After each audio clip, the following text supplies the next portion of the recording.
தூக்கி எறியப்பட்ட என்னை வேண்டும் என்று சொன்னி சேர்த்து கொண்ட நல்ல நேசரே. தூக்கி எறியப்பட்ட என்னை வேண்டும் என்று சொன்னி சேர்த்து கொண்ட நல்ல நேசரே. உம்மழகான கண்கள் என்னை கண்டதாலே முடிந்ததென்று நினைத்த நான் உயிர் வாழ்கின்றேன். உம்மழகான கண்கள் என்னை கண்டதாலே முடிந்ததென்று நினைத்த நான் உயிர் வாழ்கின்றேன். ஒன்றும் இல்லாத என்னை உம் காருண்யத்தாலே உயர்த்தி வைத்த நல்ல நேசரே. ஒன்றும் இல்லாத என்னை உம் காருண்யத்தாலே உயர்த்தி வைத்த நல்ல நேசரே. உம்மழகான கண்கள் என்னை கண்டதாலே முடிந்ததென்று நினைத்த நான் உயிர் வாழ்கின்றேன். உம்மழகான கண்கள் என்னை கண்டதாலே முடிந்ததென்று நினைத்த நான் உயிர் வாழ்கின்றேன். உம்மழகான கண்கள் என்னை கண்டதாலே முடிந்ததென்று நினைத்த நான் உயிர் வாழ்கின்றேன். தூக்கி எறியப்பட்ட என்னை வேண்டும் என்று சொன்னீர் சேர்த்து கொண்ட நல்ல நேசரே. தூக்கி எறியப்பட்ட என்னை வேண்டும் என்று சொன்னீர் சேர்த்து கொண்ட நல்ல நேசரே. உம்மழகான கண்கள் என்னை கண்டதாலே முடிந்ததென்று நினைத்த நான் உயிர் வாழ்கின்றேன். உம்மழகான கண்கள் என்னை கண்டதாலே முடிந்ததென்று நினைத்த நான் உயிர் வாழ்கின்றேன். கர்த்தருடைய நாமத்தில் ஸ்தோத்திரம் உண்டாதாக. ஏசாயா புஸ்தகம் 35:4 பார்த்து நீங்கள் பயப்படாதீர்கள், திடன் கொள்ளுங்கள், இதோ உங்கள் தேவன் நீதியை சரிக்கட்டவும் உங்கள் தேவன் பதிலளிக்கவும் வருவார் என்று அவர் உங்களை ரட்சிப்பார் என்றும் சொல்லுங்கள். அதனால் எங்களை ரட்சிப்பார். எங்களை ரட்சிப்பார்னா காப்பாற்றுவார், எங்களை தப்பிவிப்பார். அதனால் எங்களை தப்பிவிப்பார். எந்த ஆபத்துக்கும் நாங்கள் பயப்படவே மாட்டோம். ஏன் இருக்கிறாரு?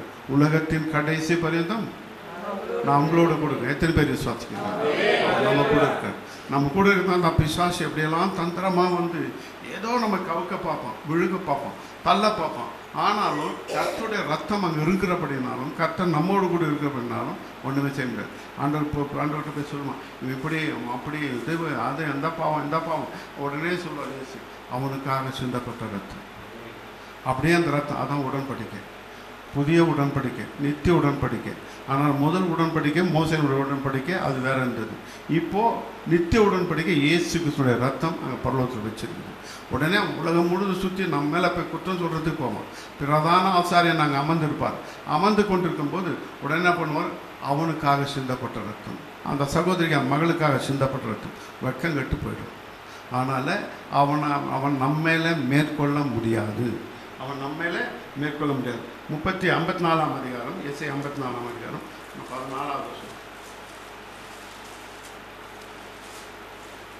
நீதியினால் ஸ்திரப்பட்டிருப்பாய், கொடுமைக்கு தூரமாவாய். நீதியினால் ஸ்திரப்பட்டிருப்பாய், கொடுமைக்கு தூரமாவாய். பயமில்லாதிருப்பாய், பயமில்லாதிருப்பாய். திகிலுக்கு தூரமாவாய், திகிலுக்கு தூரமாவாய்.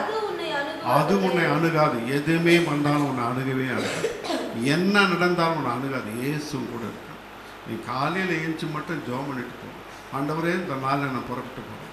என் சொந்த பலனும் சொந்த புத்தியும் சொந்த ஞானமும் வேண்டாண்டோடு அது நடத்தாது, தாங்காது, காப்பாற்றாது, தப்பிக்காது. நீங்கள் வாங்க. நீங்கள் என் கூட வாங்க ஆண்டவரே, நீங்கள் வந்தால் ஜெயிப்பேன், நீங்கள் வந்தால் பெற்றுக்கொள்வேன், நீங்கள் வந்தால் ஆசீர்வாதம், நீங்கள் வந்தால் எனக்கு விரோதமாக விழுந்து போகும். இப்படி நீங்கள் பேசுங்க. அவர் உங்கள் கூட இருக்கிறார், அவர் பேசுங்க, அவர் கூட பேசுங்க.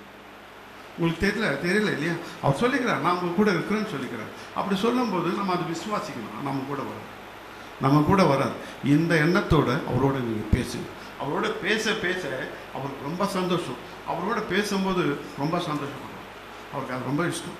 அவரோட பேசத்தான் ரொம்ப இஷ்டம். பேசுங்க, நல்லா பேசுங்க.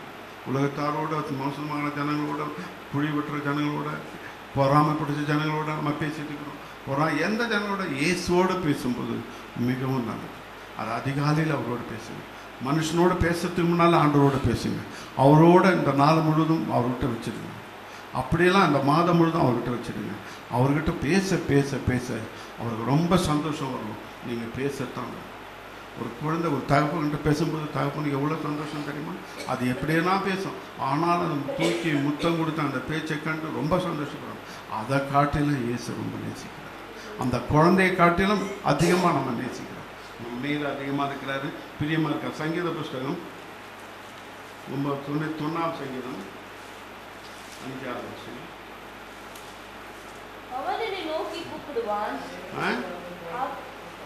பகலிலே இரவில் உண்டாகும் பயங்கரத்துக்கும்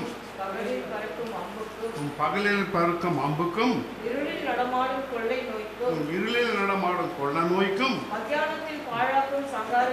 மத்தியானத்தில் பாழாக்கும் சங்காரத்துக்கும் பயப்படாதிருப்பாய். நீ எதுக்குமே பயப்பட வேண்டாம். என்ன நடந்தாலும் இயேசு கொடுக்குறேன். இந்த கொரோனாவில் எவ்வளோ ஜனங்கள், எவ்வளோ டாக்டர்ஸ், எவ்வளோ பணக்காரங்க, எவ்வளோ காத்துங்க இல்லை. ஒன்றுமிராத நீங்களாம் உங்களெல்லாம் காப்பாற்றிக்கிறாருன்னா தேவனுடைய கிருபை இல்லையா? எவ்வளோ பெரிய கிருபை, எவ்வளோ பெரிய இரக்கம். நம்ம பலத்தினால புத்தினால முடிஞ்சுதா? இல்லை, கர்த்தரால் ஆச்சு. அவர் ரொம்ப நல்லவர். அவனால் நீ எப்படி இருந்தாலும் நீங்கள் பயப்படாது. அவர் நம்ம கூடவே இருக்கிறாருன்றதை மறந்தே போவாது. அவர் நம்மோட கூட வருகிறார் என்பதை மறந்து மறக்காம இருங்க. என்ன செய்கிறாருன்னா பாருங்க, அவர்களே 91 5 6 இரவிலே உண்டாகும் பயங்கரத்துக்கும் பகலிலே பறக்கும் அம்புக்கும் இரவிலே நடமாடும் கொள்ள நோய்களுக்கும். ராத்திரில தான் நோய்களாக வரும். அதிகமாக நோய்ங்க வருத்தமாக இல்லைன்னா அந்த காலையில் தமிழ்நாட்டில் என்ன செய்வோம்னா, காலையில் எழுந்து பெண்கள் அந்த வீட்டை அந்த வாசப்படியை பெருக்கிட்டு சாணி தெளிப்பாங்க. சாணி தெளித்து பிற்பாடு அதுக்கப்புறம் அவங்க கோலம் போடுறதோ இதை பண்ண செய்யணும். ஏன் தெளிக்கிறாங்க தெரியுங்களா? சாணி பாலை பட்டால் அந்த பாக்டீரியா செத்து போய்டும், வீட்டுக்குள்ளே வராது. அதனால் எல்லா நோயினுடைய பூச்சிகளும் ஏறி போகும் வீட்டு. இதுதான் அதே மாதிரி வீட்டுக்குள்ளே மாட்டு குழம்புக்கு தெளிப்பாங்க. அந்த மாட்டு மூத்திரத்தில் அவ்வளோ பாக்டீரியா சாவடிக்கிற டெட்டாலை விட ரொம்ப பவர்ஃபுல்லாக. இதெல்லாம் ரொம்ப சயின்ஸுங்க தான் அந்த சமயத்தில் இருந்தது. இதெல்லாம் நீங்கள் பாருங்கள். அதனால் இரவில் தான் எல்லாம் வரும். அது வரது எல்லாம் வந்து நமக்கு என்ன செய்யும்? ஒருத்தரத்துக்கு வரும். இரவிலே நடமாடும் கொள்ள நோய்க்கும் மத்தியானத்தில் பாழாக்கும் சங்காரத்துக்கும் நீ பயப்படாதே இருப்பான். எதுக்கும் பயப்படாத. இயேசு கூட இருக்கார். அவர் கூட இருக்கார். அதை மறந்து போவாதே. அவர் இயேசு உன்னோடு கூட இருக்கும்போதே மறந்து போவாது.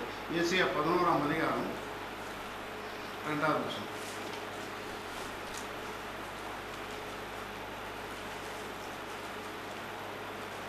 11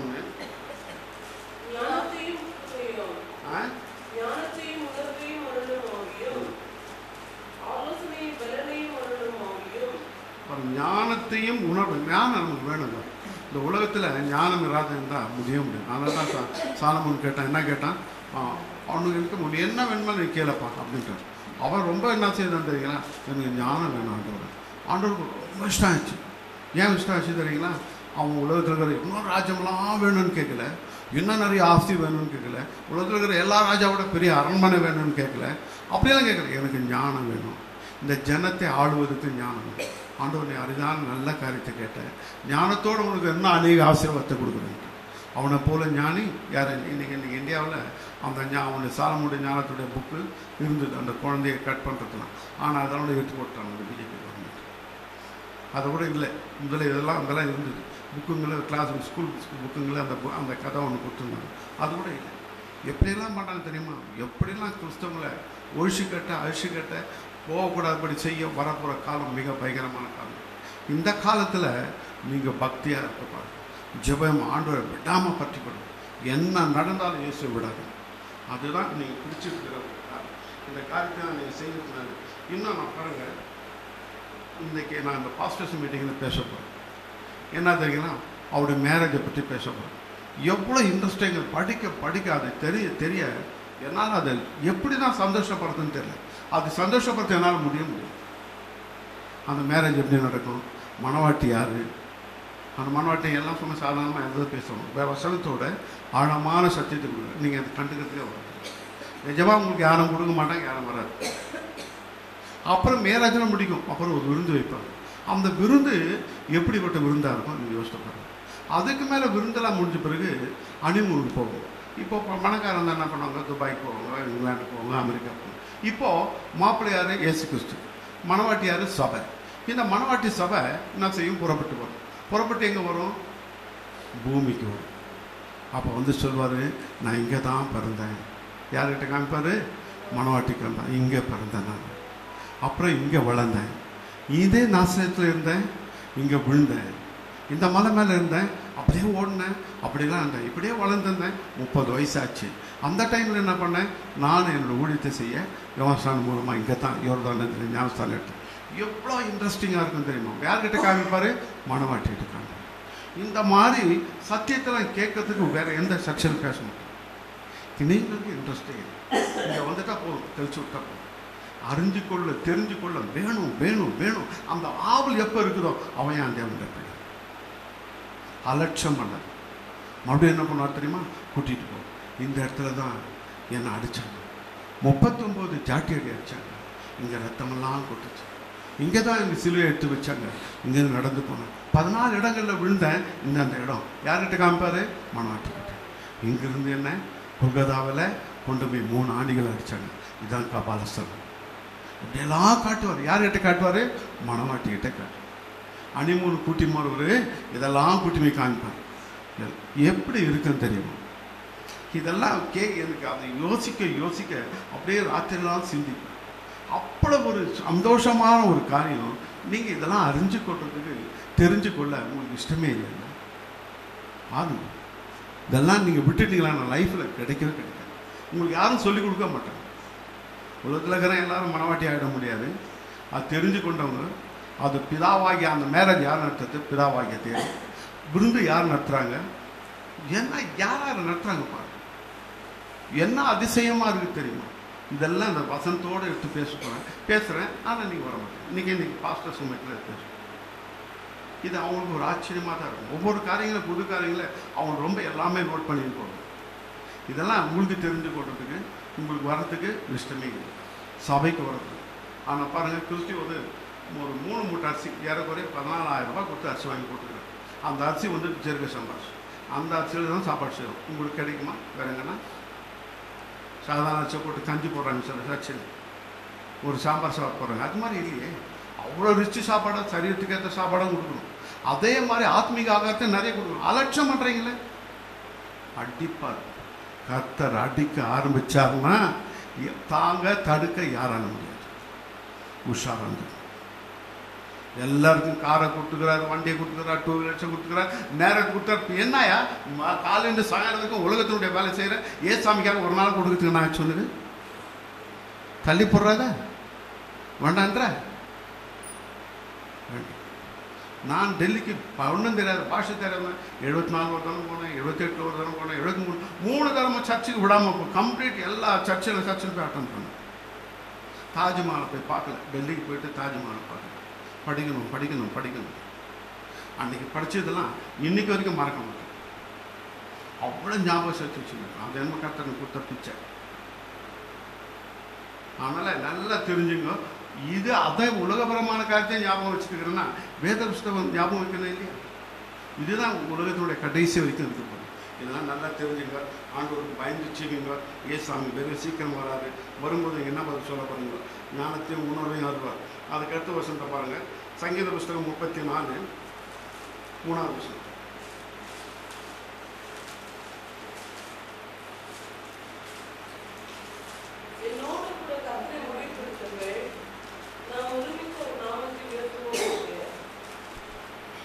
என்னோட கூட கர்த்தரை மகிமைப்படுத்துங்கள், நாம் ஒருமித்து அவர் நாமத்தை உயர்த்துவோமாக.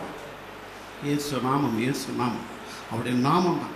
உலகத்தில் இருக்கிற எல்லா நாமம், மோடி நாமம், அந்த நாமம், இந்த நாமம் ஒன்றுமே இருக்காது. இயேசு கிறிஸ்துவின் நாமம் ஒன்றியே இந்த உலகத்தில் ஆளப்படுது. அப்புறம் 1000 வருஷம் ஆட்சி பண்ணுவார். இந்த ஆட்சி பண்ணும்போது யார் கூட இருக்கோம்? மணவாட்டியும் மணவாளனாகிய இயேசு கிறிஸ்து, ராஜா ராணி. இதை இயேசு கிறிஸ்துவே சொல்லிக்கிறார். இதெல்லாம் நான் யோசித்து பார்ப்பேன், என்ன ஒரு அழகான ஒரு காரியம்லாம் வேதத்தில் வெளிப்பட்டு வச்சுக்கிறாரு. இதை நமக்கு கொடுத்துருக்காரு. நம்ம அலட்சியம் பண்ணிக்கிட்டே போகிறோம். இதெல்லாம் நீங்கள் தள்ளி கேட்குறதே இல்லை. ஐயா விட்றா அப்படின்னு சொல்லிட்டு போகுது. ஏன்னா ஒரு காமெடியில் இருக்கணும், ஒரு சிரிப்பு இருக்கணும், அப்படிலாம் இருந்துட்டா அது நல்லா பிரசங்கம். அதான் இது உங்களுக்கு பலமுறை சொல்லிக்கிறேன், இப்படி சொல்ல பாருங்க. மத்திய புஸ்தகம் 11ஆம் அதிகாரம் 10வது வசனம். இதை நான் படிக்கும்போது ரொம்ப சந்தோஷப்பட்டேன். இது எப்படி எப்படி எப்படி ரொம்ப யோசனை பண்ணேன் எப்படின்னு. அப்போ தான் இது ஒத்து வரும்போது தான் அப்படின்னு கேட்கும்போது ஆவியானவர் வெளிப்படுத்துவார், பரிசுத்த ஆவியானவர் வெளிப்படுத்துவார். நான் போகிறேன், தீர்த்தவான் அனுப்புவேன், அவர் வந்து உங்களுக்கு போதிப்பார், கற்றுக் கொடுப்பார், தெரியப்படுத்துவார், என்னை பற்றி அறிவிப்பார். இயேசுவே சொன்னார், அவர் சொல்லிட்டாரு, அதை அவர் வந்து வெளிப்படுத்தணும். அதனால காலேஜுங்களோ பிடிஓ எம்டிஓ என்னென்னமோ காலேஜெலாம் இருக்குது. ஒன்றும் இன்னைக்கு பாருங்க, நிறைய பேர் படித்தவனுங்க என்கிட்ட வந்துட்டு கற்றுக்கிறாங்க. பெருமைக்கு சொல்ல எல்லாம் 12 வருஷம் படிச்சேங்க, 14 வருஷம் படிச்சேங்க, தண்ணி குடிக்கிறாங்க. அந்த ஆள் கிறிஸ்டபர் கம்ப்ளீட்டாக நான் கொடுத்த புக்கு ஃபுல்லாக, நான் கொடுக்குற மெசேஜ் ஃபுல்லாக எழுதிட்டு போயிட்டு புக்காக வெளியே எடுத்துட்டுக்கிறேன். அதே நேரத்தில் அந்த ஆள் எங்கிட்ட கேட்டார், இந்த மாதிரி பண்ண பாருங்க, பண்ணிக்கிறேன். எல்லா இடத்துல போய் இந்த மெசேஜுக்கு தான் பேசியிருக்கேன். அது உங்களுக்கு தெரியாது. சரி, வாசிக்க பாருங்கள். மத்திய புஸ்தகம் 11ஆம் அதிகாரம். என்ன அதிசயம் பாருங்கள். அப்போது இதோ நான் தூதனை உமக்கு முன்பாக அனுப்புகிறேன், அவன் உமக்கு முன்பாக போய் உமது வழியை ஆயத்தம் பண்ணுவான் என்று எழுதியிருக்கிற வாக்கியங்கள் குறிக்கப்பட்டவன் இவன் தான். ஆண்டவரே, நீ வர்றதுக்கு முன்னால் எலியா வரணுமே, அவன் எலியா வரணும்னு சொல்லப்பட்டுக்குதே, அவன் எலியா வரலையே, அப்படி எப்படி அப்படின்னு சொல்லி யார்கிட்ட கேட்குறாங்க? யூதா ஜனங்க, இஸ்ரவேல் ஆகிய ஜனங்க இயேசுகிட்ட கேட்குறாங்க. இயேசுன்னு சொல்கிறாரு. அப்போ சொல்கிறார், அப்படியா அது எப்படி எனில், இதோ நான் என் தூதனை உமக்கு முன்பாக அனுப்புகிறேன், அவன் உனக்கு முன்பாக போய் உமது வழியை ஆயத்தம் பண்ணுவான் என்று எழுதியிருக்கிற வாக்கியத்தில் குறிக்கப்பட்டவன் இவன் தான். யாரு? யோவான் ஸ்நானனை பற்றி சொல்கிறேன். யோவான் ஸ்நானம் யாருக்கு முன்னால் வந்தது? யாருக்கு வழி ஆயத்தம் பண்ண? ஏசாமிக்கு வழி ஆயத்தம் பண்ணும்போது அவருக்கே தெரியல யார் தான் சொல்லிட்டு ஞானசானம் எடுக்கும்போது அவர் சொல்கிறாரு, ஐயோ நான் அவங்ககிட்ட ஞானசானம், அப்போ தான் தெரியுது அவனுக்கு வெளிப்பாடு தெரியுது, இவன் தான் ஏசாமி. இவனே அனுப்புகிறான், வர வேண்டியவர் நீதானா, இன்னும் நாங்கள் காத்திருக்கலாமான்னு சொல்லி யோவான் ஸ்நானன் தூதரங்களை அவருடைய சிஷ்யர்களை அனுப்புகிறான். அப்போது நீங்கள் கண்டவையிலும் பார்த்தவையிலும் போய் அவருக்கு சொல்லுங்கள் அப்படின்னு சொல்லுறாங்க. இப்போ அவர் ஞானசானம் ஏறின பிற்பாடு புறா வடிவத்தில் பரிசுத்த ஆவியானவர். அப்போ அவர் சந்தோஷப்படுறார். யார் சந்தோஷம்? யோவான் சந்தோஷப்படுறார். தைரியமாக பிரசங்கம் பண்ணுறார். யோவான் ஸ்நானனுக்கும் எலியாவுக்கும் ஒரு கேட்டகரி என்னன்னா, அவனை மாதிரியே இருக்கணும். அப்போ அவனை மாதிரி இருக்குன்னா எலியா சத்தியத்தை சத்தியமாக பேசணும். யாருக்கு பயப்படல? ஆகாப்பு ராஜாவுக்கு பயப்படல, யேசபாலுக்கும் பயப்படல. ஆகாப்பு ராஜாவுக்கும் பயப்படல, ராஜாவுக்கு ஏற்ற மாதிரி பேசிட்டு ஆட்டம் போடல, வேஷம் போட்டு ராஜாவுக்கு கூட அரண்மனை உட்காந்து சாப்பிடல. ராஜாவை கண்டித்தான். இசைவேலை கலங்கம் பண்ணினோம் நீதானா, 3 வருஷம் 6 மாதம் மழை இல்லையே அப்படின்னு சொல்லும்போது அதை கலங்கம் பண்ணினோம் நீதானா அப்படின்னு சொல்கிறேன். யார்கிட்ட? ராஜா கிட்ட. நீ இவ்வளோ நாளாக பாகால வணங்கிட்டு இருந்தே, அந்த பாகல் கடவுளனா பார்த்தலாம், மலை மேலே வா சோதிக்கலாம், வா பார்க்கலாம். அவ்வளோதான், நான் சொன்னதை செஞ்சுட்டு அது அவ்வளோதான். காலையிலேருந்து சாயங்காலம் வரைக்கும் கத்துறானுங்க. யார் கத்தியும் வரல. தூங்கிட்டு இருப்பார், அலுவலியாக போயிருப்பார், வேலையாக போயிருப்பார். எழுப்புங்க அப்படின்றான் ஏரியா. அவன் என்ன செய்யணும்? சாயங்காலம் வரைக்கும் கத்தி முடிச்சுட்டு இருப்பார். அப்புறம் நான் பேச்சு என்ன இருங்க, நானும் கூப்பிடுறேன்னு சொல்லி சாயங்காலம் அனுப்பாடு. அது மேலே குழந்தை எத்தனை அவனை பலிபடுத்த மேலே நிறைய தண்ணிகளை ஊற்றுங்க, வாய்க்காலெல்லாம் நிறைஞ்சு வந்து ஜெபம் பண்ண. எவ்வளோ 30 செகண்டில் வானத்தின் அக்னி வந்து எரிச்சு போட்டு. அப்போ என்ன பண்ணாங்க? பிடிச்சாங்க, எல்லாரும் பிடிச்சி வெட்டினாங்க. அவ்வளோ தைரியம். யேசபாலுக்கு கோபம் வந்தது. என்ன வந்தது? இவனை விடக்கூடாது, இவனை ஒழிச்சு கட்டணும். என்னுடைய பூசாரி இவன் யார்? இந்த பதிவு இந்த ஆகாப்பு ராஜா அந்நிய பொண்ணை பெல்நாட்டு ராணிய அவன் ஒரு பூசாரி அந்த ராஜாவை கொலை செய்து அங்கே ராஜாவாயிட்டான். அவனுடைய பொண்ணு தான் ஏசபால். அந்த ஏசபாலை கல்யாணம் செஞ்சுக்கிட்டான், நான் கூட தப்பிச்சுன்னு சொல்லி இந்த படுப்பாவி என்ன பண்ண ஆகாப் ராஜா அவனை போய் அவளை போய் பண்ணிட்டான். பண்ணதுனால அங்கிருந்த விக்கிராராதனை இஸ்ரவேல் நாட்டில் வந்துடுச்சு. எப்படியெல்லாம் இருக்குது இல்லையா? யோசித்து பார்த்தீங்களா? ஆனால் என்ன ஆகிப்போச்சு? எலியாவை ஒன்றும் பண்ணிட்டாரு. எலியா என்ன பண்ணார்? அப்படியே வந்துட்டு எலிசாவை திறந்து விட்டார். கூட போனாங்க.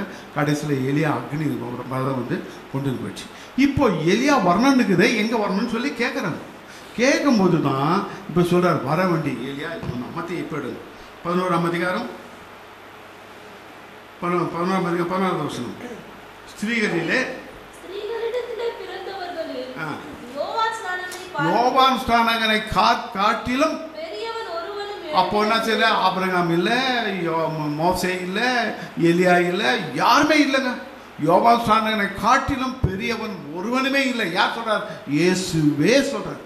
இயேசுவே சொல்றார். அப்படின்னா அவர் பேர் பெரிய. இப்போ ஆதி காலத்திலிருந்து வெளிப்படுத்தின வரையிலும் அவர் மூலமாகவும் அவருக்காகவும் அவர் கொண்டு தான் எழுதப்பட்டது தான் வேத புஸ்தகம். அவர் தான் சொல்றாரு, அந்த மாஸ்டர் சொல்றாரு, அவனை போல பெரியவன் யாருமே இல்லை இல்லை இல்லைன்னு. அது கீழே வசனத்தை ஆகிலும் பரலோக ராஜ்யத்தில் சிறியவனா இருக்கிறவன். நான் இந்த சனிக்கிழமை ஆச்சுன்னா கஷ்டப்படுவேன். நேற்று இந்த பாஸ்டேஷனுக்கு சாப்பாடு போகணும். இப்போ சிக்கன் வாங்கிட்டு வந்து ஃப்ரிட்ஜில் வைக்கணும். அது பூண்டு எந்த கடையில் கம்மியாக கிடைக்குது, இஞ்சி எந்த கடை ஏன் காசு கொடுத்து வாங்க முடியாதா? எங்கே கம்மி கிடைக்குதுன்னு அப்படியே அலைஞ்சினே இருக்கும். இப்படியெல்லாம் சுற்றி சுற்றி சுற்றி இவ்வளோ கஷ்டப்பட்டு எல்லா பொருளும் கொண்டாந்து அப்படியெல்லாம் கொண்டாந்துட்டு இவ்வளோ கஷ்டப்பட்டு அந்த வேலை செய்யணும். செஞ்சுட்டு இவங்களுக்கு சாப்பாடு வேணாது திருப்தியாக சாப்பாடு கொடுத்து கிறிஸ்டி வாங்கிக்கிற ஒரு மூட்டை ரைஸை கொடுத்து என் கையில் இருக்கிற ஒரு 500 காணிக்கை கொடுத்து இவங்கள அனுப்பி சத்தியத்தை சொல்லி, ஏன் எங்கள் நான் போய் சத்தியத்தை சொல்லட்டும், என்னோட சத்தியத்தை போய் எல்லா சர்ச்சிலும் போய் சொல்லட்டும். இப்போ இந்த ஊழியக்காரங்களை நாங்கள் ஆதரிக்கிறோம். எத்தனை வருஷம்? 24 வருஷமாக வச்சுட்டு இருக்கோம். 24 வருஷமாக ஊழியக்காரங்களுக்கு கவனிச்சுட்டு. சரி, இப்படிலாம் பார்க்கறதுக்கு இப்படி ஆட்சி முடிவு நடக்குன்ட்டு இதை பாருங்கள். அதே சமயத்தில் அவனிலும் பெரியவன் ஒருவனும் இருந்ததில்லை, மெய்யாகவே உங்களுக்கு சொல்லுகிறேன். யோவான் ஸ்நானனை காலம் முதற்கொண்டு இதற்கொண்டு பரலோக ராஜ்யம் பலவந்தம் பண்ணப்படுகிறது. பரலோக ராஜ்யத்தை பலவந்தம் பண்ணுகிறது. பலப்படுத்துகிறவன் எவனோ அதை பிடித்து கொள்கிறான். எவன் பலப்படுத்துகிறானோ அவன் பிடித்து கொள்கிறான். எவன் பரலோக ராஜ்யம் பரலோக ராஜ்யம் பரலோக ராஜ்யம் யாண்டோட ராஜ்யத்தை சொல்கிறவன் தான் அதை பிடிச்சு கொள்ள முடியும். அதை பற்றி அது ஐயோ போடா சும்மா இவங்களாம் இந்த கிறிஸ்தவனுக்கு வேலை இல்லை அப்படின்னு சொல்லி கேவலமாக பண்ணிங்கன்னா போயிடுங்க. அதை சொல்லிகிட்டே இருக்கும், சொல்லிகிட்டே இருக்கும். ஜீவன் இருக்கிற வரைக்கும் அந்த ராஜ்யம் இருக்குது. அதுக்காக ஆயத்தப்படுத்துங்க, ஆயத்தப்படுத்துங்க, அந்த வேலையை செய்யுங்க. அது கீழே வசனம் 13. நியாயப்பிரமாணமும் தீர்க்கதரிசிகளில் யாவரும் யோவான் வரைக்கும் தீர்க்க தரிசனம் உரைத்தது நீங்கள் ஏற்றுக்கொண்ட மனதாய் இருந்தால் வருகிறவனாகிய எலியா இவன் தான். இப்போ யாரு? எலியா இவன் தான் அப்படின்றார். யாரை பற்றி சொல்றாரு? எலியாவுடைய ஆவி யோவான் ஸ்நானகன் மேல் வந்துட்டு. எலியாவுடைய ஆவி யோவான் ஸ்நானகன் மேல் வந்துச்சு. ஆனால் தான் யோவான் ஸ்நானகன் எலியாவை போலவே பிரசங்கம் பண்ணுறான். யோவான் இப்போ எலியா எப்படி ஆகாப்பு ராஜாவை அங்கே ஏசாபால அவன் எதிர்த்து நின்னான், இங்கே ஆகாப்பு ராஜாவை யோரோதியாலையும் எதிர்த்து நிற்கிறான். அதனால தான் யோரோதியால் இவனுடைய தலையை வாங்குறது. இதெல்லாம் யோசித்து பார்க்கணும். ஆண்டவர் எப்படியெல்லாம் வேத வசனத்தை வச்சு சிந்திச்சு பாருங்க. எதையோ சிந்திக்கிறோம். அப்படியே பைத்தியக்கார மாதிரி நம்ம உட்காந்துக்கிட்டு படிச்சுக்கிட்டோம், அதை படுத்துக்கிட்டோம், உட்காந்துக்கிட்டோம், யோசிச்சுக்கிட்டே இருக்கோம், சிந்திச்சுட்டே இருக்கும். அப்படியே சிந்திப்போம். அந்த இடத்துக்கே நான் போயிடுவேன், அந்த ஸ்தலத்துக்கே போயிடுவேன், அந்த இடத்துக்கே போயிடுவேன். வேத வசனத்தை நல்ல தியானம் பண்ணுவேன். கடைசி நாட்களில் கர்த்தருக்கு பயந்துச்சு. அதனால் ஏசாமி வெகு சீக்கிரம் அவருக்காக நீ பயப்படுங்க. இப்படிப்பட்ட காரியங்கள்லாம் இந்த மாதிரி சத்தியங்களை பேசுகிறேன். எங்கேயாச்சும் பேசுகிறாங்களா? எங்கேனா பேசுகிறாங்களா? இதெல்லாம் நீங்கள் உங்களுக்கு ஒரு பெரிய பாக்கியம். எந்த சர்ச்சில் பேசுகிறாங்க? பால்தங்க சொல்கிறா தெரியுமா? உங்கள் அப்பா ஆழத்தில் போய் வலையை போடுறாரு, அங்கே மீனே கிடைக்காது. மேலேயே வலையை போட்டு மீன்கள்லாம் பிடிச்சிட்டு போயிடுறாங்க. அப்படின்னா என்னோடய மெசேஜ் ரொம்ப டீப்பாகுதுன்னு அவருக்கே தெரியுது. பால்தங்காய்க்கு தெரிஞ்சு என்னோடய மெசேஜ் ரொம்ப டீப்பாக இருக்கு. அதனால் கொஞ்சம் சிந்திச்சு பார்த்து, இது கடவுள் கொடுத்த பிச்சை, இந்த பிச்சையை நான் உங்களுக்கு கொடுக்குறேன், நீங்கள் அதை அலட்சியம் பண்ணாதீங்க. தெரிஞ்சு கொள்ள உயிரோடு இருக்கும்போது அறிஞ்சு கொண்டா தான் அங்கே அங்கே போக முடியும், இல்லைன்னா போக முடியாது. ஐயோ ஐயோ நரகம் எவ்வளோ பயங்கரமாக இருக்கு தெரியுமா? ஐயோ ஐயோ பயங்கரமாக. இதை நான் நம்புகிறேன், அதுக்காக பயப்படுறேன். நீங்கள் நம்பலையா விட்டுடுங்க, பரவாயில்ல. இந்த சோறெல்லாம் வந்து சாட்சி கொடுக்கும். அவர் பிரசங்கம் பண்ணார், இவங்க தான் ஏற்றுக்கல அப்படின்னு சொல்லணும். நீங்கள் சாட்சி கொடுக்கறதுக்கு யாரும் தேவை. ஆண்டவர் கட்டாயம் கேட்பாரு, பயப்படாதுங்க, கர்த்தர் கேட்பாரு, ஜீவிங்க, ஜீவித்து பாருங்க. 34ஆம் சங்கீதம் 9வது 7வது வசனம் இருக்குது. சங்கீதம் 34.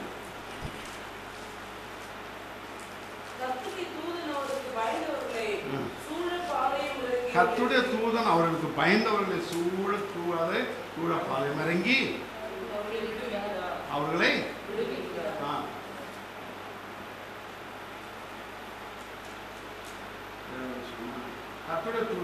அவர்களுக்கு பயந்தவர்களுக்கு சூழ பாலம் இறங்கி அவர்களை விடுவிக்கிறார். ஆண்டவருக்கு பயப்படணும் தான். எப்படி பயந்து ஆண்டவர் பயந்து ஜீவிக்கிறாங்களோ, பிசாசு கூட்டம் நிறைய வந்து இந்த ஆக்சிடென்ட் ஆவறதெல்லாம் முதல்ல காரியம் பிசாசு, வேறு யாருமே இல்லை. நம்ம நல்லா தெரிஞ்சுங்க, நாய் மேலே டக்குன்னு வந்துடுவான். அவன் என்ன பண்ணுவான், நாய் ஓடும், அந்த நாய் அந்த 2 வீலர்ஸ் அடிக்கும், அடித்து அவன் அங்கேயே விழுவான். என் வாழ்க்கை நடந்தது. அப்புறம் ஜீப்பு போய் அவனை பிரேக் போட போய் என் காலை அடிச்சு, அப்புறம் அந்த வண்டி முன்னால் வந்த வண்டியெல்லாம் ஆக்சிடெண்ட் ஆகி என்னன்னு ஆகிப்போச்சு. ரொம்ப பொல்லாதவன். எப்படியெல்லாம் ஆளை போய் கவுக்கணுமோ கவுக்க பார்ப்போம். நீங்கள் நினச்சிக்காதீங்க, கர்த்தருக்கு பயந்து செய்வீங்க. இந்த ஆபத்துலேருந்து தப்பித்து கொள்ளணும்னா பயங்கரமான இந்த காலத்தில் பிசாசு பாவம் பெருகட்டும் சில பேரை விட்டுடுவோம். தேவனுடைய பிள்ளைகளுக்கு விரோதமாக எழும்புவோம். அந்த பிள்ளைகளுக்கு விரோதமாக எழும்பும்போது உங்களை காக்க கர்த்தருடைய கரம் தான் முடியும், வேறு யாராலும் முடியாது. அவரை விடாத பற்றி கொள்ளுங்க, பெற்றுக்கொள்ளுங்க. 34 ஏதாச்சும் ஏசாயா புஸ்தகம் 41 கட்சியா? ஏசாயா புஸ்தகம் 41 10வது வருஷம்.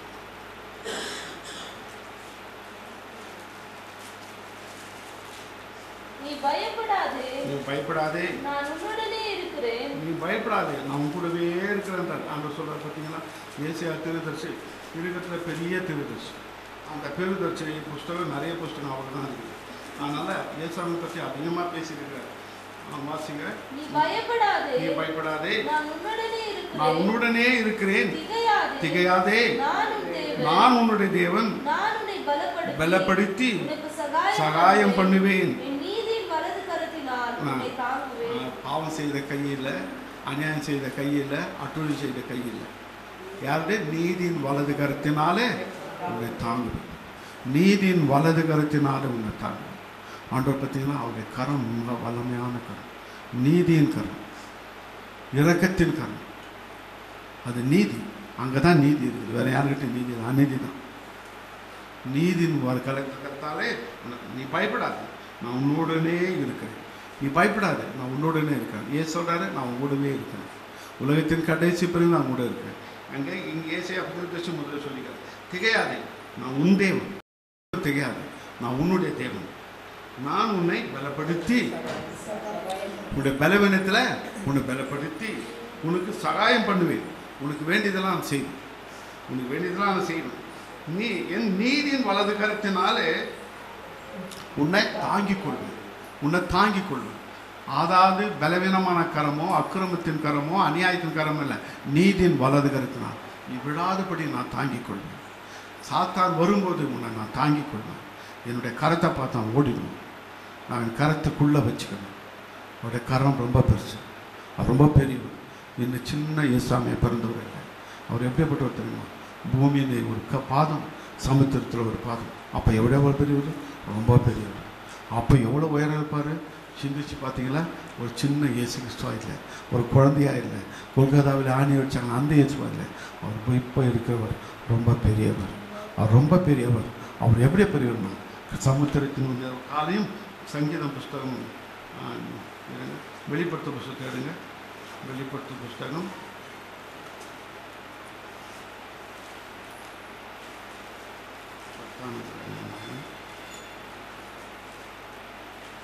10ஆம் அதிகாரம். பின்பு பலமுள்ள வேறொரு தூதனை வானத்திலிருந்து இறங்கி வர கண்டேன். அவன் மேகம் அவனை சூழ்ந்திருந்தது, அவனுடைய சிரசின் மேலே வானவில் இருந்தது, அவனுடைய முகம் சூரியனை போல்கிறது. அவருடைய சிரசின் மேலே வானவில், சிரசின் மேலேனா தலைக்கு மேலே வானவில். இந்த வானவில் எது? உடன்படிக்கை. யாருக்கு உடன்படிக்கை? நோவாக்கு உடன்படிக்கை. உடன்படிக்கை கொடுக்குறார், ஜலத்தினாலும் ஜனத்தை அழிக்க மாட்டேன்ட்டு. அவன் உடன்படிக்கை. முகம் சூரியனை போல இருந்தது, அவருடைய கால்கள் அக்னி ஸ்தம்பத்தை போல இருந்தது. அவர் திறக்கப்பட்ட ஒரு சிறிய புஸ்தகத்தை அவர் கையில் இருந்தது, எல்லா ரெக்கார்டும் அவர் கையில் இருந்தது. தன் வலது பாதத்தை சமுத்திரத்தின் மேலும் தன் இடது பாதத்தை பூமியின் மேலும் வைத்தார். சமுத்திரத்தின் மேலே ஒரு பாதம், பூமியின் மேலே ஒரு பாதம். அவ்வளோதான் பூமியை நடந்துச்சு. எப்பா பாப்பா எவ்வளோ பெரியவரப்பா, ரொம்ப பெரியவர், ரொம்ப பெரியவர். அந்த இயேசுக்கு விரோதமாக நீ நடக்கிற இந்த உலகம் நடக்குது. எவ்வளோ பெரியவர், ரொம்ப பெரிய. சாத்தானால முடியாது, உலகத்தில் யாராலும் கிடையாது. ஆக பாதம் பூமியில் ஒரு பாதம், சமுத்திரம். இயேசு கிறிஸ்து ரொம்ப பெரியவர். நீ சாதாரண ஆளாக பார்க்காது, ரொம்ப பெரியவர். ஆனால் உன்னை முழுவதுமாய் அவருடைய பாதத்தில் விழுந்து செபிக்கிறவனாய், தன்னை தாழ்த்தி கொள்ளுகிறவனாய் யார் இருக்கிறானோ அவனை நேசிக்கிறான். பூமியிலே தன்னை தாழ்த்தி கொள்ளுகிறவன் பரலோகராஜ்யத்தில் சிறியவனாக இருக்கிறவன் அவனிலும் பெரியவனாக இருக்கிறான். நான் தகுதியே இல்லாண்டவரை எனக்கு அந்த ராஜ்யம் கிடைக்குமான்னு சொல்லும்போது அந்த ஸ்தானத்தை கொடுக்குறார். எந்த ஸ்தானத்தை கொடுக்குறாரு? மணவாட்டி ஸ்தானத்தை கொடுக்குறாரு. இந்த மணவாட்டி ஸ்தானம் எப்படி வருது? ஆபிரகாமுக்கு இல்லை, மோசேக்கு இல்லை, ஆபேலுக்கு இல்லை, நோவாக்கு இல்லை, பரிசுத்த பழைய ஏற்பாடு பரிசுத்தவான்களுக்கு இல்லை, புதிய ஏற்பாடு பரிசுத்தவான்களுக்கும் அது இல்லை.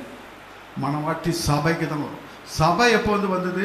பெந்தோகோஸ்து நாள்லேருந்து தான் வந்தது. அதுக்கு முன்னால் இந்த சபைகள்லாம் கிடையாது. பெந்தோகோஸ்து நாள் ஆவியானவர் சபையில் நிரப்பும் போது தான் பெந்தோகோஸ்து. அந்த நாள்லேருந்து தான் அந்த மணவாட்டி சபை வந்தது. அப்போது பெந்தோகோஸ்து சபையில் இருக்கிறோம்னா அதுலேருந்து வந்தவங்க தான் மணவாட்டி ஸ்தானத்துக்கு. மீதி யாரும் மணவாட்டிங்களாக முடியாது. எல்லாரும் மணவாட்டியாக எல்லாம் நினச்சிடுறாங்க. ரொம்ப பேர் முடியாது. ஆபேலேருந்து மணவாட்டி ஆயிடுறாங்க, அது கிடையாது. இங்கே அதாவது இயேசு கிறிஸ்து பரலோகம் ஏறி பரிசுத்த ஆவி ஊற்றும்போது 40வது நாள் என்ன செய்யுது? பரிசுத்த ஆவியானவர் இறங்கினார். அந்த நாள்லேருந்து தான் பெந்தோகோஸ்து சபை. அந்த பெந்தோகோஸ்து சபை அப்போதும் தான் மணவாட்டி சபை. அங்கிருந்து தான் மணவாட்டி சபை. நம்ம எல்லாம் பாக்கியவான். இந்த பாக்கியவானை விட்டுடாதீங்க இந்த ஸ்தானத்துக்கு. அப்போ என்ன செய்யுது? யாருக்குமே அருகதை இல்லை, ஆனால் அவர் கூட உட்கார்ந்து ஆட்சி செய்ய உங்களுக்கு எனக்கும் கர்த்தர் தெரிந்து கொண்டிருக்கார். அலட்சியம் பண்ணி அதை விட்டுடாது. அதுதான் ராஜபாரம், அதுதான் 1000 வருஷம் ஆட்சி. அந்த 1000 வருஷம் ஆட்சியில் ராஜாதி ராஜாவாக இயேசு இருப்பார். அந்த ஆட்சியில் மணவாட்டியாக ராணியாக நீ உட்கார போகிற. அது உட்காரத்துக்கு தகுதிப்படுத்திக்கும். அதனால் இங்கே கேட்டுட்டு போயிடாது. இங்கே சத்தியம் கேளுங்க, வாங்க, அங்கேயும் கேட்க முடியும். அதெல்லாம் நீங்கள் தெரிஞ்சுக்கொள்வது ரொம்ப ரொம்ப நல்லது. தேவன் உங்களை ஆசீர்வதிப்பார். அதனால் கடைசி காலத்தில் வாழ்ந்துட்டு வரோம், அதை தெரிஞ்சு வாழ்ந்துக்கணும். எழுந்துட்டு நம்ம ஜெபிக்கணும். ஜெபிக்கும்போது எல்லாம் எழுந்து ஜெபிக்கணும். எழுந்து நம்ம சபையில் நான் எல்லாருக்காகவும் குடும்பமாக சொல்லி ஜெபிப்பது உண்டு. ஆனால் இப்போ நான் ஜெபிக்கிறதுக்கு அப்படி நேரம் இல்லை. அதனால் இப்போது இந்த சக்திக்காக விரலெல்லாம் எடுத்துகிட்டு இருக்கிறாங்க. அவர் ரொம்ப இந்த கஷ்டப்பட்டு அந்த ஆட்டோ ஓட்டி எப்படியோ குடும்பத்தை நடத்தி சர்ச்சுக்கு காணிக்க கொடுக்குற மனுஷன் இன்றைக்கி இந்த மாதிரி நிலைமையெல்லாம் ஆனதை நினச்சி வேதனைப்படுறேன். அவருடைய கால் சுகமாகணும், அந்த சுகர் அதிகமாகக்கூடாது, அதுக்காக ஜெபிக்க போகிறோம். இன்னும் இந்த செல்விக்காக டயாலிசிஸ் பண்ணிட்டு இருக்கிறாங்க, பாவம் 7 மகள், அதுக்காக நம்ம ஜெபம் பண்ண போகிறோம். இப்படி இன்னும் யாராச்சும் நம்ம வியாதி இருக்கிறாங்களா சொல்லுங்கள். நம்ம முதல்ல சொல்லி ஜெபம் பண்ணிவிட்டு நம்ம மற்ற காரியங்களுக்கு போகணும் இல்லையா? சரி, எங்கள் நல்ல ஆண்டவரே, உடைய வல்லமையான நாமத்துக்கு சோத்திரம். செல்விக்காக செபிக்கிறோம் ஆண்டவரே. இந்த 7 மகளுக்கு அப்பா டயாலிசிஸ் பண்ணிட்டு இருக்கிறாங்க. இந்த மகளுக்காக ஆண்டவரே இந்த கிட்னி ஃபெயிலியர் ஆனதுனால இப்படிப்பட்ட ஒரு காரியம் நடந்து கொண்டிருக்கிறது. செத்ததை உயிரோடு எழுப்பிய தேவன், உம்மால முடியும், உம்மால முடியும், உம்மால முடியும். அந்த மகளுக்கு நீங்கள் சுகமாக்க, அந்த 7 மகளுக்கு ஆண்டவர் இந்த வறுமையிலும் கஷ்டத்திலும் உபத்திரத்தில் இருக்கிறவங்களுக்கு எப்படி டயாலிசிஸ் பண்ண முடியுமாப்பா ஆண்டவரே? பணத்துக்கு என்ன செய்வாங்க?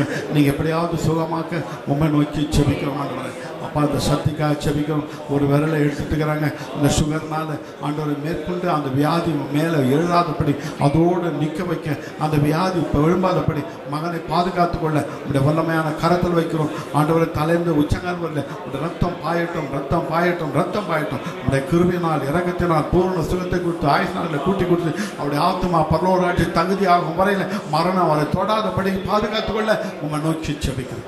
நன்றி அப்பா, நன்றியோடு துதிக்கிறேன். என் சபையை சேர்ந்த ஒவ்வொரு குடும்பத்துக்காக, ஒவ்வொரு குடும்பங்களுக்காக செபிக்கிறேன். ஆண்டவரே இந்த பகுதியில் உள்ள எல்லாருக்காக செபிக்கிறேன். ஏசப்பா வரத்தடப்பட்டுள்ள பிள்ளைகளுக்காக செபிக்கிறேன். குடும்பமாக செபிக்கிறேன். பிள்ளைகளாக செபிக்கிறேன். அவருடைய ஹஸ்பண்டுகளுக்காக, மனைவிகளுக்காக, பிள்ளைகளுக்காக செபிக்கிறேன். ஆண்டவரே உண்மை தேடட்டமே கடந்த மாதம் முழுதும் சுமந்து வந்தீரே, தூக்கி வந்தீரே, ஆபத்தில் இருந்து தப்பி வைத்தீரே. ஆண்டவர் உண்மை மறந்து செபிக்கிற பிள்ளைகளுக்கு நீங்கள் உணர்த்தும்படி உண்மை நோக்கி செபிக்கிறேன். அவருடைய பாதுகாத்து கொள்ளுங்க. அந்த மாதம் முழுவதும் கவனித்துக் கொள்ள உண்மை நோக்கி செபிக்கிறேன். உண்மை தேடி வந்த பிள்ளைகளுக்காக செபிக்கிறேன். உடைய கிருபையினால் இரக்கத்தினால் தயவினால் மூடி மறைத்து ஆண்டவர் உண்மை நாடி வந்தாங்க. ஆண்டவரே உண்மை விட்டால் எங்களுக்கு வேற வழி இல்லை. இந்த மாதம் முழுவதும் எங்களை நடத்த உங்களால் முடியும். ஆசீர்வாதமாக நடத்த முடியும், பாதுகாப்பாக நடத்த முடியும், சுகமாக நடத்த முடியும். சாத்தான் வெட்கம் கெட்டு போகத்தக்கதாக எங்களை பாதுகாக்க முடியும். இந்த உள்ளத்தோடு வந்த அந்த உள்ளத்தை பெற்றுக்கொள்ள ஆண்டவரே இந்த ஜபங்களை கேட்டு அவரை ஆசீர்வதிக்க உம்மை நோக்கி செபிக்கிறேன். கிறிஸ்து கூட ஒரு பெரிய ஆபத்திலிருந்து தப்பி வைத்தீரே, உமக்கு சோத்திரம் சோத்திரம் சோத்திரம் சோத்திரம் சோத்திரம். ஆண்டவரை சாத்தான் வெட்கம் கெட்டு போகத்தக்கதாய் ஆண்டவரை தப்பி வைத்தீர். உமக்கு நன்றி நன்றி நன்றி ஆண்டவரை. கடந்த மாதத்தில் அதை நினைத்து பார்க்கும்போது எவ்வளோ பயங்கரமான காரியம் ஆண்டவரை. அதிலிருந்து தப்பி வைத்து ஜீவனை கொடுத்து சுகமாக ஆண்டவரை தேடி வந்திருக்கோம். இந்த பிள்ளையை கூட புதிய சுகத்தால், புதிய பலத்தால், புதிய பாதுகாப்பால், புதிய ஆசீர்வாதத்தால், புதிய ஆண்டவரை சமாதானத்தால், ஆண்டவரை புதிய வழிநடத்துதலால் நடத்த முயற்சி செபிக்கிறோம். ஒவ்வொரு வகையிலும் காத்துக்கொள்ளும். வந்த ஒவ்வொரு பிள்ளையின் மேலும் உடைய கடவுப்பட்ட கரம், உள்ளவையான கரம், உடைய அன்பு கரம், ஆண்டவரை அணைக்கிற கரம், ஆண்டவரை எங்களுக்காக கடவுப்பட்ட கரத்தை மேலே வையும். ஒவ்வொரு மேலையும்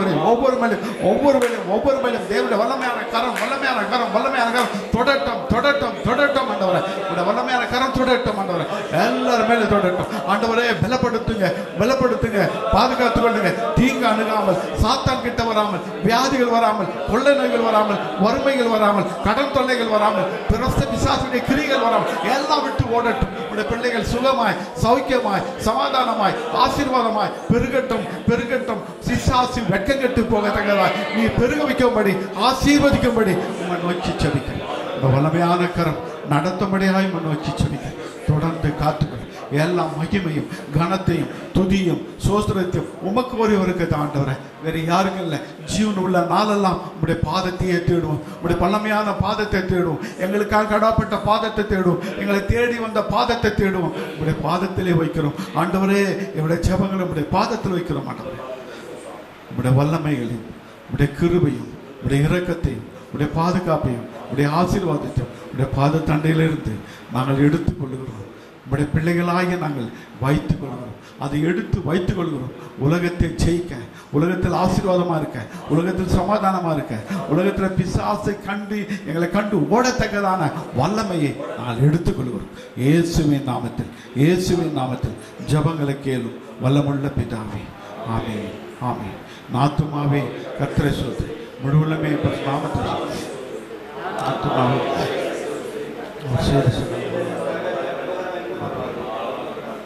நம்முடைய பிதாவுடைய அன்பு, இயேசு கிறிஸ்துடைய கிருபையும் இரக்கமும் தயவும், பரிசுத்தாவுடைய அந்யோன்ய ஐக்கியம் நம்மோடும், வியாதிலிருந்து எல்லாம் தப்பிக்கப்பட்ட எல்சாவோடும் எல்லாரோடும் கூட இருந்து கூட எப்பவுமே இருக்க ஆவியானவர் உதவி செய்வாராக. ஆமென்.